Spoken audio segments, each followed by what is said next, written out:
Oya, kamusta? Joe here, and for today's world building case study, let us talk about how I created the astral body for my world.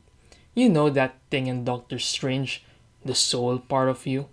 So I used my knowledge from school to give it some anatomy, not what the teachers intended, but hey, I got to use it. Basically, the goal is to know how the soul operates, as well as what it can and can't do.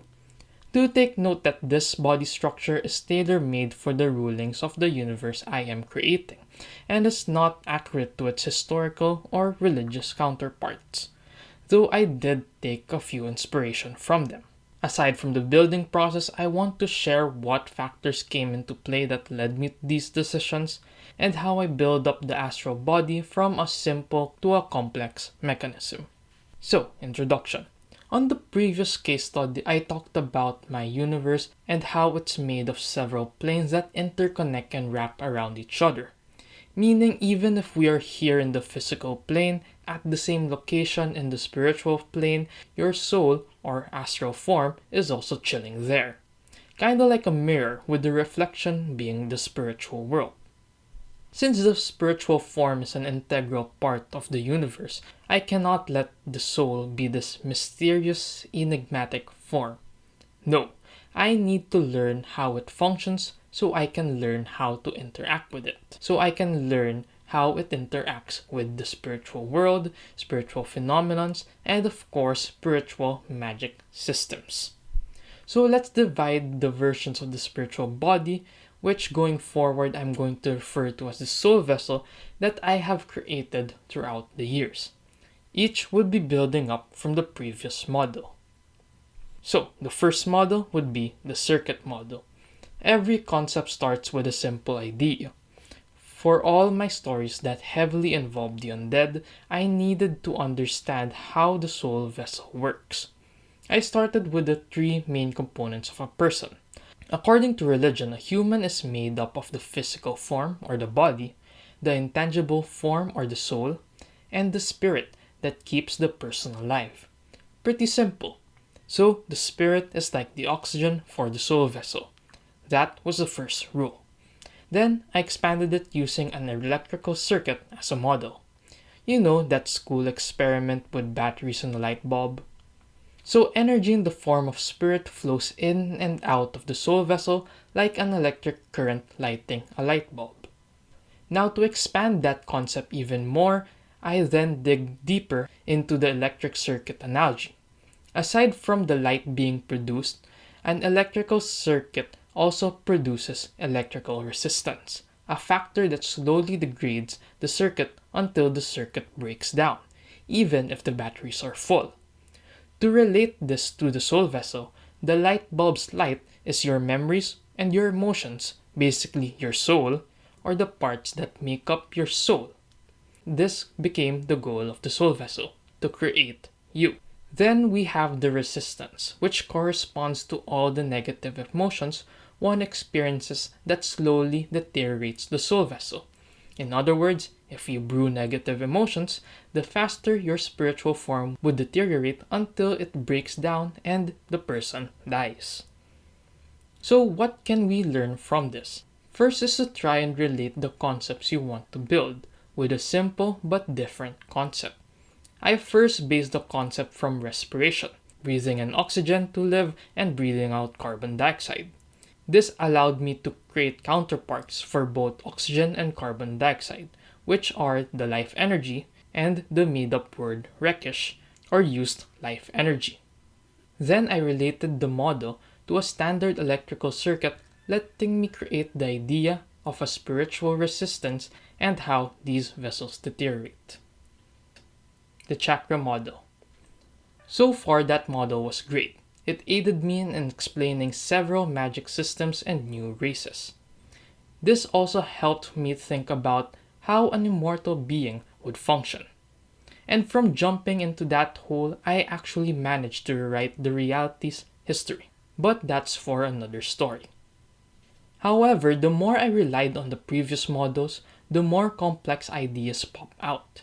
The main culprit being how to explain how the magic from these vessels work. So it's time to grab another model. Fresh out of my biochem class that time, I related the soul vessel to the human body. Just like how our body has a set of organs to perform different functions, our soul vessels must have its own version of organs, and what better way than to use chakra gates? So the concept of chakra, which I mostly based from Avatar, is that they are lakes of energy that interconnect with each other. This of course fits with my first model of an electric circuit. This time, instead of imagining one light bulb being lit that resembles being alive, now we have multiple light bulbs, each lighting up a part of the soul vessel, keeping the person alive. So far, so good. Now, let's get to the idea of special chakra gates. In real life, each chakra gate is said to be unique and serves a distinct purpose, just like our organs. Now, the reason why I wanted to have an organ equivalent for the soul vessel is to have organs that allow the individual to perform feats out of the ordinary. A person can be implanted or grow a fire chakra gate, and they will now have the ability to use fire. One of my main examples for this would be the abstractor race, who are known for their unique ability to solidify and bend negative emotions. To perform this, they have a unique chakra gate that extends from their third eye chakra gate that changes how their soul vessel operates. This is also why abstractors has a trademark of having a black and white pattern in one of their eyes. The lesson from this model would be in building up new ideas. You have to take your time in linking the old and new concepts to give birth to truly unique ideas. Don't scrap the old ideas for a better one or not push through with a possible alternative since the initial idea is better.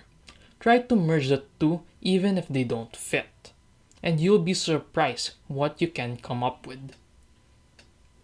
Now let's go to the final model, the Virion model, that I just made a few weeks ago. The Virion model is the modification of the soul vessel while I'm in my virology class. The initial idea is that this upgrade comes from the idea that everything in the spiritual plane is alive. This is due to the rulings and the nature of life in my reality, that life always finds a way to give life to the lifeless. From rocks to waters to emotions, even concepts like time and space can become sentient. So what if the very building blocks of the spiritual plane, the counterpart of the atoms, are these tiny spiritual cells? And these cells are alive and are called anima. In groups, they make up the flow of life that I mentioned in previous models. Just like how I broke down the idea of the single soul vessel into the chakra gates, now I broke down the so-called energy of the soul into a stream of countless mini sentient batteries. These mini batteries will provide the energy that keeps the chakra gate running, and some will even be assimilated into the chakra gates as the soul vessel develops, just like how the body increases its number of cells as it grows. So in a nutshell, the anima particles represent both the building blocks of the spiritual plane as well as its form of energy. A two-in-one deal that helps me simplify and demystify this obscure plane. So for this model, it did not add any new fancy structures, but it now explains how the vessel is powered, how it was made, and how it would grow. My lesson from this model is to keep an open mind. I was not thinking of updating this concept at this time, but finding a related yet different concept, aka how the viruses function, I was able to uncover a new part of the soul vessel. If your goal is to build up concepts for your world, try to see if any new information you come across can enhance these topics. And so there you have it, our current model for the soul vessel. Of course, the structure is far from finished, but all the new ideas will be dictated by which direction my world would take. Now, if you want to use this model for your world, I can't stop you. But I don't recommend you to copy this only because it might not fit your world. Unless, of course, you build around it. I would rather recommend that you took the strategies or my thought flow I have used, and hopefully you will be able to create concepts unique and tailor made for your world. Well, that's all I have for today. If you want to see more, drop a like and punch that big red button, and I'll see you next week. This is Joe Bayani, hoping you get your world created. Love you all, and have a great day.